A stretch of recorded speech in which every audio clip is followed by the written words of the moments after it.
Assalamualaikum warahmatullahi wabarakatuh. Perkenalkan, nama saya Dila Fitriani. Di sini saya akan menjelaskan tentang analisis kondisi perekonomian Indonesia tahun 2021 di tengah pandemi COVID-19. Kondisi ekonomi Indonesia saat pandemi COVID-19, yaitu perekonomian mengalami tekanan yang cukup berat seperti pembatasan sosial, penurunan aktivitas bisnis, dan berkurangnya mobilitas masyarakat menyebabkan perlambatan ekonomi di berbagai sektor. Dampak utama pandemi terhadap perekonomian Indonesia, yang pertama, tingkat pengangguran dan kemiskinan yang semakin meningkat. Daya beli masyarakat menurun karena berkurangnya pendapatan. Banyak perusahaan mengurangi produksi, bahkan melakukan pemutusan hubungan kerja (PHK). Dan terakhir ada pertumbuhan ekonomi menurun dan sempat mengalami kontraksi. Di sisi lain, pemerintah dan Bank Indonesia mengambil berbagai langkah untuk menjaga stabilitas ekonomi seperti pemberian bantuan sosial, insentif bagi dunia usaha, stimulus ekonomi, serta program vaksinasi untuk mempercepat pemulihan ekonomi. Pihak-pihak yang terlibat di dalam kebijakan ekonomi Indonesia saat COVID-19, yang pertama itu ada pemerintahan pusat. Nah, selama COVID-19, pemerintah pusat berperan penting dalam menyusun dan menjalankan kebijakan ekonomi untuk menjaga stabilitas ekonomi serta membantu masyarakat dan dunia usaha.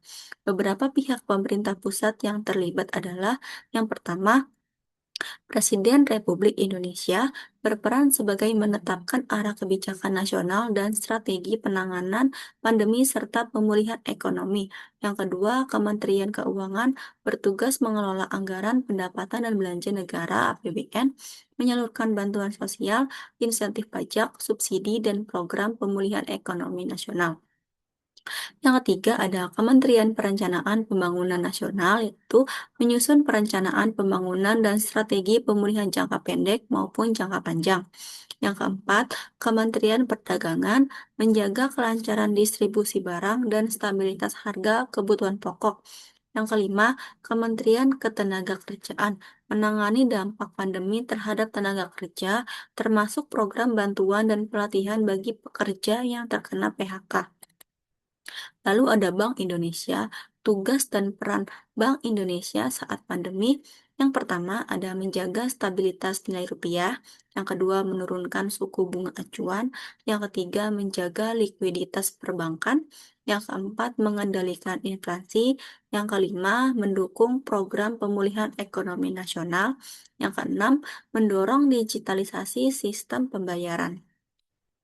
Otoritas Jasa Keuangan atau OJK adalah lembaga keuangan yang berperan penting dalam menjaga stabilitas sektor jasa keuangan di Indonesia, termasuk pada masa pandemi COVID-19.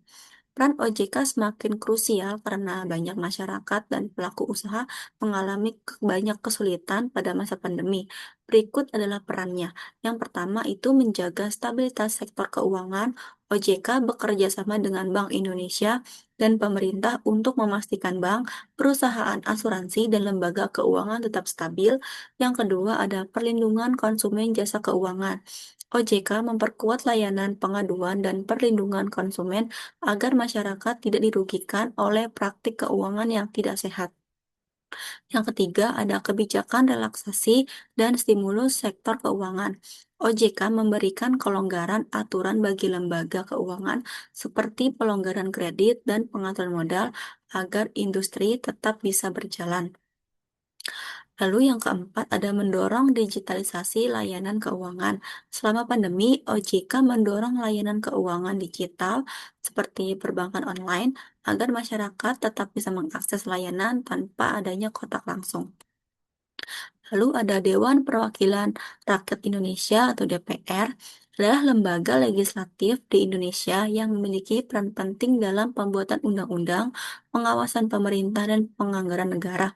Pada masa pandemi COVID-19, peran DPR menjadi semakin penting dalam mendukung penanganan krisis kesehatan dan ekonomi, yaitu perannya yang pertama, fungsi legislasi, membahas dan mengesahkan berbagai regulasi penting seperti kebijakan penanganan, COVID-19, penguatan sistem kesehatan, serta aturan pemulihan ekonomi nasional. Yang kedua, fungsi anggaran, yaitu menyetujui dan mengawasi penggunaan APBN. Yang ketiga, fungsi pengawasan, mengawasi pelaksanaan kebijakan pemerintah agar aturan dan program penanganan COVID-19 berjalan tepat sasaran dan tidak menyimpang. Yang keempat, ada respon cepat terhadap krisis, yaitu mempercepat pembahasan berbagai kebijakan darurat agar pemerintah segera mengambil kesimpulan. Lalu ada Badan Pusat Statistik, BPS, adalah lembaga pemerintah yang bertugas menyediakan data statistik resmi di Indonesia. Pada masa pandemi, peran BPS sangat penting sebagai penyedia data untuk membantu pemerintah mengambil keputusan yang tepat. Perannya sebagai berikut. Yang pertama, menyediakan data dampak ekonomi dan sosial, data tentang tingkat pengangguran, tingkat kemiskinan, pertumbuhan ekonomi, dampak COVID-19 terhadap rumah tangga dan juga usaha. Mendukung kebijakan pemerintah seperti bantuan sosial atau BLT, program pemulihan ekonomi nasional, kebijakan pembatasan kegiatan masyarakat, survei khusus COVID-19, melakukan survei untuk mengetahui kondisi pekerjaan masyarakat, perubahan pendapatan, dan akses pendidikan dan kesehatan selama pandemi. Dampak penguatan atau pelemahan nilai kurs dan inflasi IHK dapat mempengaruhi PDB triwulan 1 2021. Pengaruh penguatan atau pelemahan nilai tukar kurs dan inflasi IHK indeks harga konsumen terhadap PDB triwulan 1 2021 di Indonesia bisa dipahami lewat dua jalur utama. Yang pertama ada permintaan agregat dan yang kedua ada pengukuran PDB itu sendiri. Dampak nilai kurs dan inflasi IHK terhadap PDB.